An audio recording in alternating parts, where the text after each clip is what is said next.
Hello guys, welcome to Easy Life Studios. So today we'll be talking about how to buy cryptos via Trust Wallet. Now understand that Trust Wallet is just a wallet that holds your crypto, but you need to buy the crypto on decentralized exchanges, right? But you have to go through the Trust Wallet app to do so. So if you haven't, please download this app called Trust Wallet, right? This is what you need. Trust Wallet. Okay, you can get it on your Play Store or App Store if you're using an iPhone. So once it's done, you launch the app. Okay, this is how it will be. All right, so now you go to this area. If you want to buy your coin, you go to browser is here. I'm just showing you so you know. This is browser, so you click on browser. If yours is not named browser, it will be dApps or DApps, meaning decentralized applications. It's all the same. Forget about the grammar, blah blah blah. It's all the same. All right. So when you here, you search for Pancakeswap. The reason being that Pancakeswap is a decentralized exchange where you need to buy coins on BEP20. BEP20 is or are coins that are created on Binance Smart Chain. So every coin on BEP20 on Binance Smart Chain, you can as well get it here on Pancakeswap, right? So that means that if you want to buy coins that are on ERC, okay, you wouldn't get it here. You'll get it on Uniswap. But if you need any coin that are on BEP20, any BEP20 coin, you'll get it on Pancakeswap.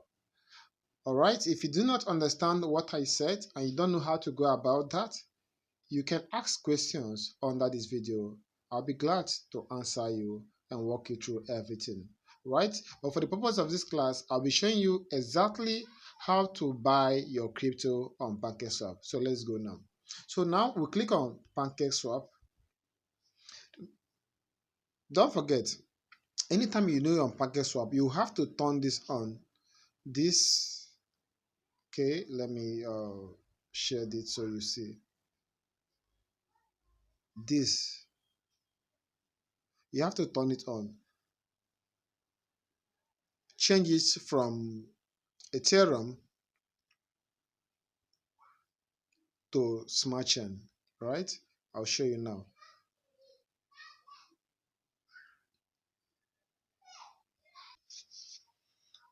So basically it will be like this here, okay? It will be on Ethereum symbol, right? Okay, it then means that if you're connecting, if you want to connect, if you connect to your wallet, you can only buy with your Ethereum, right? And on Pancakeswap, we are not actually buying with ETH unless it is on BEP20. All right, so we are buying coins that are created on Binance Smart Chain. So we use the Smart Chain. All right, we connect to Smart Chain. This is it now.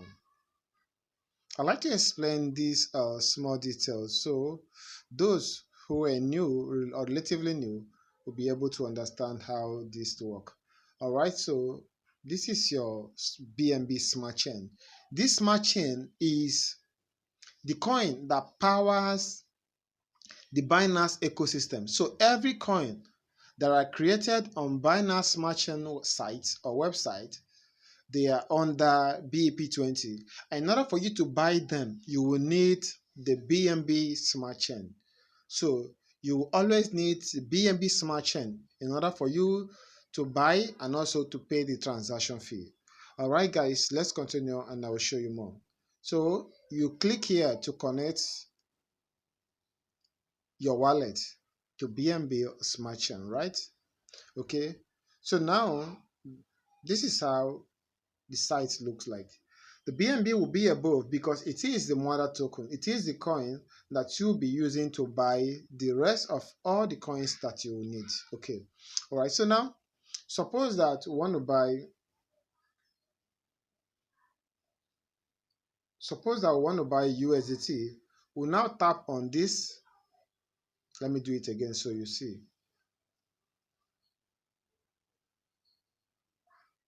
We'll tap on this cake to change it. The reason why this cake is here is because it is the native token of Pancakeswap. All right. Pancakeswap, okay? That is where the cake is taken from. So it is the native token of this site. That is why their token or their coin is up here, right? So you can always change it to the one you want to buy.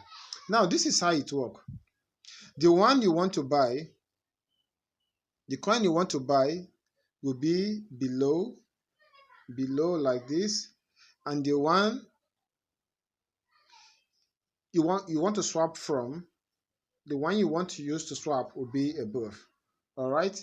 So now this is the point. Even if you do not have BNB Smart Chain, even if you do not have enough BNB Smart Chain to buy or to swap the next coin that you want, you can as well use USDT. You can as well use USDT or US dollar Theta. That's the meaning. Or BUSD, which is Binance US dollar, which is pegged to a dollar. All right. You can use it to buy. All right, so you can use the BSC to buy cake or any other coin that you need. But at the end of the day, in order to have your transaction submitted successfully, you will need to pay the fees, the transaction fees with a BNB. So in other words, you should always have a little amount of BNB to have your transaction completed and submitted. So without the BNB Smart Chain, you cannot complete a transaction. You always have feedback and error message like insufficient fund. I'll show you now. All right. So normally the BNB is what we use to buy. So you can as well change to the one you have, to the coin you have, in as much as they are all under BP20. In as much as all the coins are under BP20, you can as well use them to buy. All right. So let's check out this now. For example, look at this posy. If I want to sell this posy, though you can see it's very low right now, I sold the ones I have already. I'm staking it.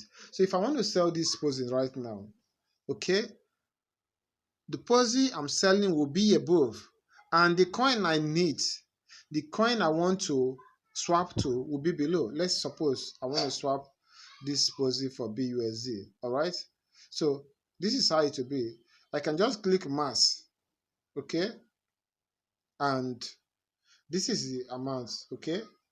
This is the amount that will turn up. So the amount of posy that I have, of this token that I have, will show here the real value.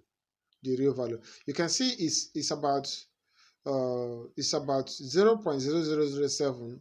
Yeah, I sold, and that's just a fraction left. Okay, you see the real value, the real monetary value is way down. Okay, now this is how it works now.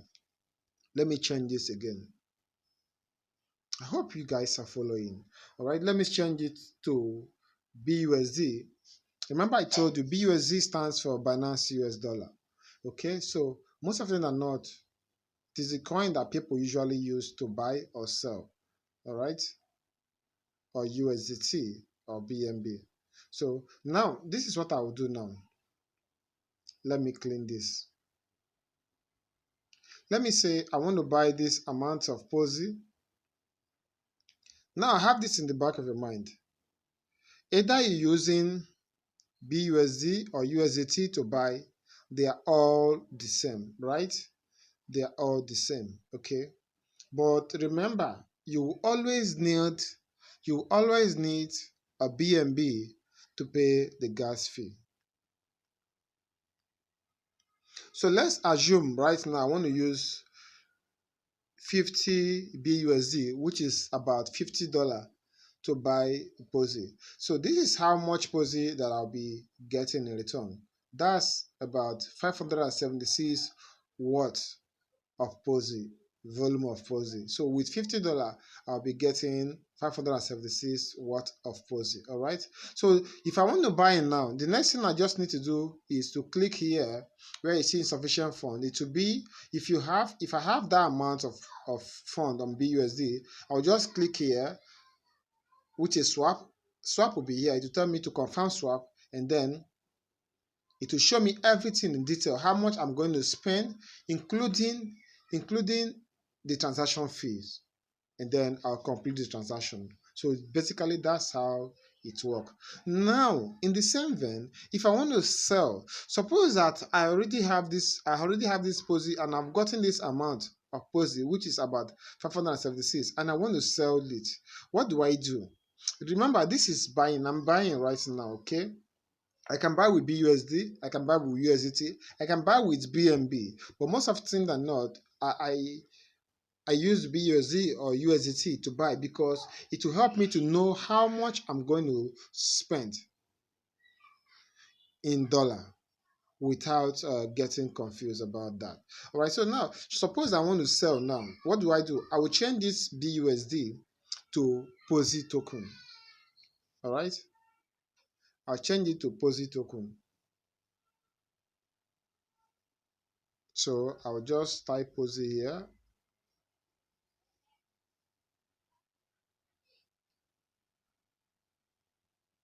And then it will appear here. I'll click on it. Okay, so that means it's done. All right. Okay, I'll type on POSI here and change that one to yeah, I've changed it now. So right now, if I'm selling $579 worth of volume of POSI, I'll be receiving 50 BUSD or $50.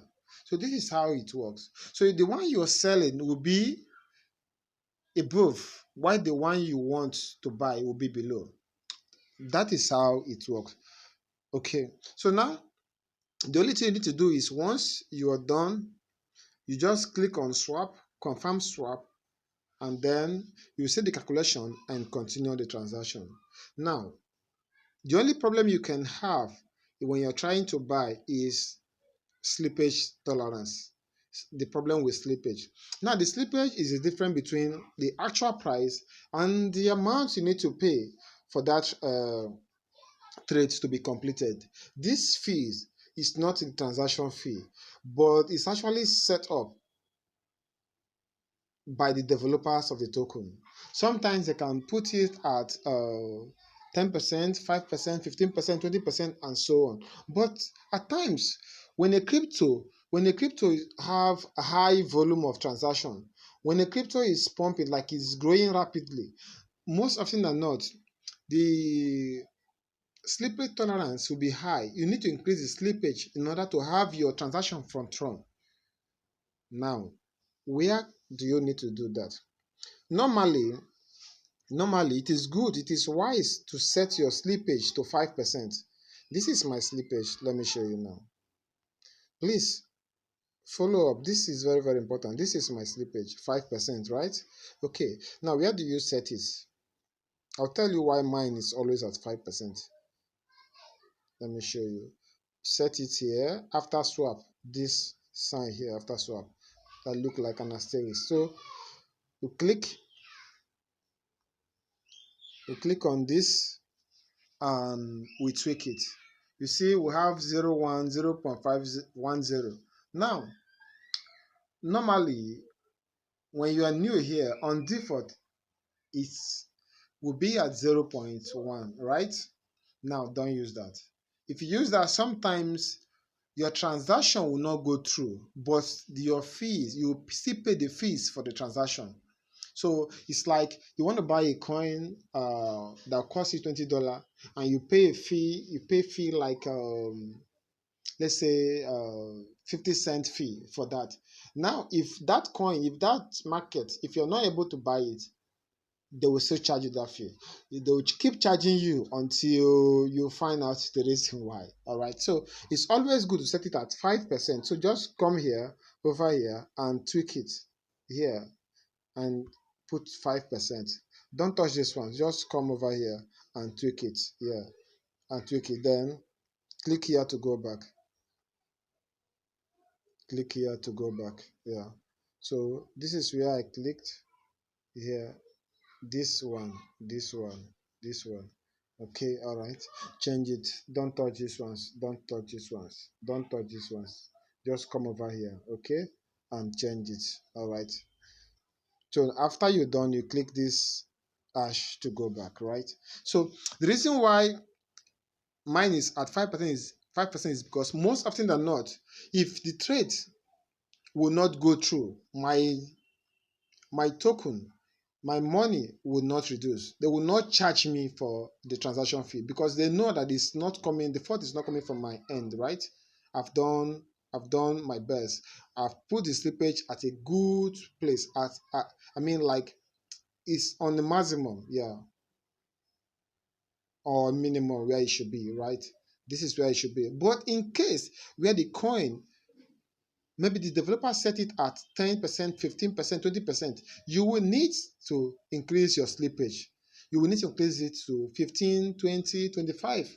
It depends if you actually need to buy the coin. Now, what's the difference? Does it really matter how much slippage you use? Yeah, yes, it matters seriously, because if you are using um 15% slippage, it then means automatically that most of the than not, if you're buying a coin that is worth $100, they will charge you about $15 from that your transaction. Sometimes it may not be up to, but it will be close to that. Yes. So where would this money go to? To the developers, surely. Yeah. So the developers sometimes increase the tax and slippage high so that they can always have something to fill up the liquidity. They can have more trading volume. They can have more money that will keep the coin running.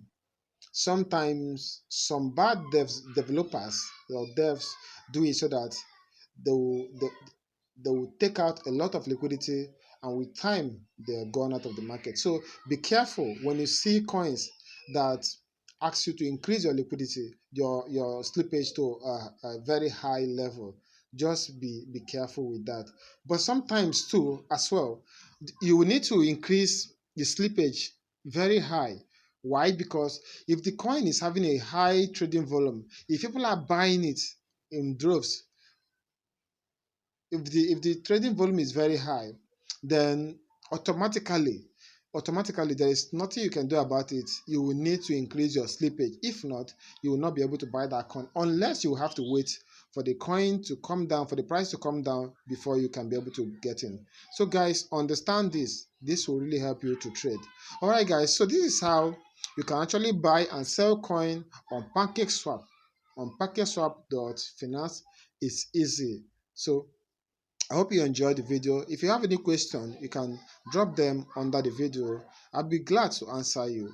Thank you so much, and expect the next video. I will explain more about how to trade, not just on Trust Wallet, but also on PoolCoin.chat or PoolCoin Swap, and also I'll drop another video on Binance.